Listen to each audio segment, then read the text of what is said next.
Gilly, tell me a little bit about secrets to recruiting you've learned the hard way. People who look great on paper, or hey, they were at whatever company, Microsoft, Salesforce, whatever. They were selling all this stuff, but it had more to do with that company and their product market fit than maybe the grit, right?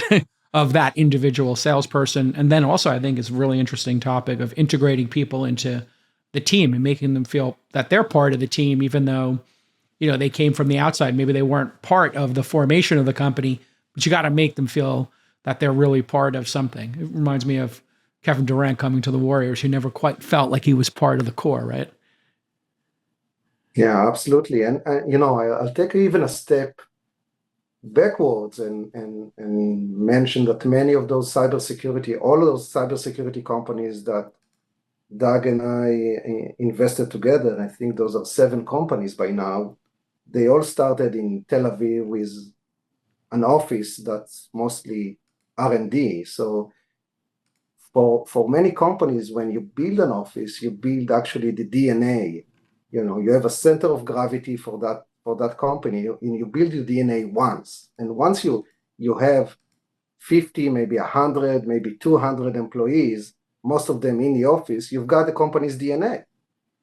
For those companies that coming out of Tel Aviv, you have to do this DNA build up twice, because you've built the DNA in Tel Aviv, maybe you've got it right, but then you need to build another office, maybe in New York, maybe in San Francisco, maybe in other location.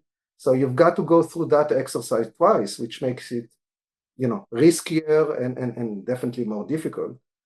And there are many reasons why I've seen new hires that have done amazingly well in previous lives and didn't do well. Maybe they were younger and hungrier. Maybe they work with a different set of founders that brought different set of qualities to the table.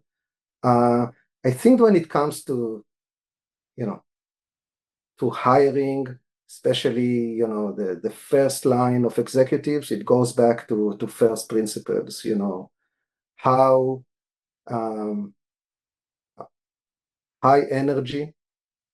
Energy is so important for early stage company. Because you're going to fail a lot. Early stage is all about failing, learning, and fixing. So high energy, uh, high intelligence, and terrific teamwork. And if you go back to those first principles, you have a higher likelihood to do well. Doug, I want to. Okay, Doug, you wanted to add something to that, yeah? So I hate giving away my secrets on these podcasts. But I've known you for a long time, Yeah, Jason. So for example, when I'm recruiting against a Google, yeah. okay, I say to the candidate, my God, working at Google is fabulous. I said, the food, have you seen the food at Google? It's world Neiman class. Ranch meat. Oh, Have you look at that seen those steak. colors? It's always red, yellow. They have those beautiful colors. They have Amazing. bicycles. The campus is a blast. Mm, They pay a lot better. yeah. And not a thing you can do to drive the price of that stock by 1 penny. You're a small cog in a large machine. Let me tell you about our company. In our company, the food stinks. Mm, It rains. When it's sunny and outside, it rains even indoors at yeah. times. We don't pay that well. Yeah, you're going to get stock.